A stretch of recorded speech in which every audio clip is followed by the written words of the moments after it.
Alors, on veut se lancer dans les ETF, mais waouh, il y a tellement de choix, on s'y perd un peu, non? C'est tout à fait normal. Au début, on a vraiment l'impression d'être devant un mur avec des noms de produits super compliqués. Mais franchement, pas de panique. On va décoder tout ça ensemble, pas à pas, pour que l'on puisse faire ses choix, l'esprit tranquille. Ok, prenons un exemple très concret, le fameux indice MSCI World. On se dit, simple, je cherche un ETF qui le suit, et là, boum, des dizaines de résultats. Amundi, Lyxor, Xtrackers, à première vue, on dirait qu'ils font tous la même chose. Mais la réalité, c'est que derrière ces noms qui se ressemblent comme deux gouttes d'eau, il y a des différences. Et elles sont cruciales. C'est exactement cette énigme qu'on va résoudre aujourd'hui.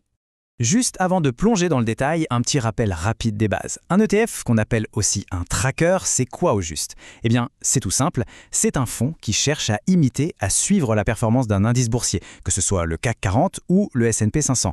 Et le truc génial, sa grande force, c'est qu'il s'achète et se vend en bourse en continu, exactement comme une action. C'est ça qui le rend hyper accessible. Alors, voilà le programme. On va commencer par apprendre à décrypter la fiche technique d'un ETF. Ensuite, on va regarder la performance de très très près. Après ça, on verra comment choisir la meilleure enveloppe fiscale. Et pour finir, on fera le bilan de tout ça pour avoir toutes les cartes en main. Allez, c'est parti. Ok, première étape de notre petite enquête, la fiche technique. Et on va commencer par un truc qu'on a tendance à survoler, le nom de l'ETF lui-même. Vous allez voir, chaque mot a son importance. C'est vraiment la première mine d'infos pour savoir ce qu'on a entre les mains. Regardons ce nom de plus près. Ça peut faire un peu peur au début. Amundi MSCI World UCITS ETF DR, EUR, C. On dirait un peu du charabia, un vrai code secret. Mais je vous rassure, une fois qu'on a la clé de déchiffrage, tout s'éclaire. On va le décortiquer ensemble, morceau par morceau. Alors, qu'est-ce que tout ça veut dire? C'est simple. Amundi, c'est qui a créé le fonds, l'émetteur. MSCI World, facile, c'est l'indice qu'il suit. UCITS, c'est un label européen, un vrai gage de sécurité. DR, ça veut dire Direct Replication. On va voir ça juste après. EUR, c'est la devise. Et le petit C à la fin, ça veut dire capitalisation, ça concerne les dividendes. Et voilà, en quelques secondes, on a déjà la carte d'identité complète du produit. Mais attention, au-delà du nom, il y a un truc vraiment essentiel, le code ISIN. Pensez-y comme à une plaque d'immatriculation ou une empreinte digitale. C'est unique. Pour notre exemple, c'est ce fameux FR 00107 60598. Avec ce code, impossible de se tromper, même si deux ETF ont des noms hyper similaires. C'est la certitude à 100% d'acheter le bon produit. Revenons un instant sur cette histoire de réplication. On a vu DR pour réplication physique. Ça veut dire quoi? Que le gestionnaire achète vraiment les actions qui composent l'indice. C'est la méthode la plus simple, la plus transparente. Et puis il y a l'autre méthode, la réplication synthétique. Là, on utilise un contrat financier, un swap, pour obtenir la performance de l'indice. C'est souvent une petite astuce technique, mais elle est super utile pour rendre certains ETF mondiaux compatibles avec notre bon vieux PEA.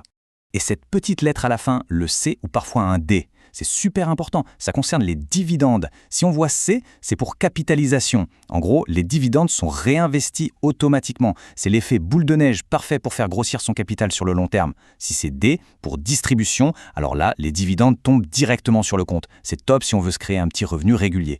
Le choix entre les deux, eh bien, ça dépend complètement de son objectif. Bon, on sait lire l'étiquette maintenant. Passons à la suite, la performance. Et là, attention au piège classique. On a tous le réflexe de sauter sur les frais de gestion, le fameux TER. Mais c'est une erreur de s'arrêter là. Pour vraiment juger de la qualité d'un ETF, il faut creuser un peu plus. Et pour bien comprendre ça, regardez ce graphique. C'est frappant. On a 4 ETF qui suivent exactement le même indice. Logiquement, on s'attendrait à voir 4 lignes parfaitement superposées, non? Eh bien, pas du tout. On voit bien que les courbes s'écartent. Ces petits écarts, qui ont l'air de rien, peuvent devenir une différence énorme au bout de 10 ou 20 ans. Alors la question c'est, d'où ça vient? Le premier indicateur clé pour comprendre ça, c'est ce qu'on appelle l'écart de performance ou la tracking différence en anglais. Le concept est simple, c'est l'écart réel entre ce que fait l'ETF et ce que fait son indice. Et cet indicateur, il inclut tout, les frais bien sûr, mais aussi tous les autres petits coûts et l'efficacité du gérant. En fait, c'est ça le vrai coût d'un ETF. C'est beaucoup plus parlant que le simple TER. Et il y a un deuxième outil, la tracking error. Attention à ne pas confondre avec le premier. La tracking error, elle, ne mesure pas la taille de l'écart, mais plutôt sa stabilité. Est-ce que l'ETF suit l'indice de près et de façon constante, ou est-ce qu'il fait un peu le yo-yo autour? Voilà ce qu'elle nous dit. En gros, une tracking error faible, c'est le signe d'une réplication de qualité, d'un gérant qui maîtrise son sujet.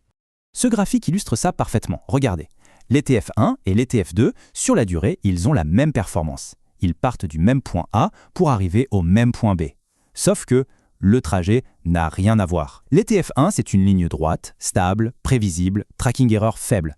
L'ETF 2, c'est beaucoup plus agité, c'est chaotique, sa tracking error est élevée. Ça, c'est un drapeau rouge. Ça veut dire que le gérant galère à suivre l'indice, et ça, c'est pas bon signe, surtout quand les marchés commencent à tanguer.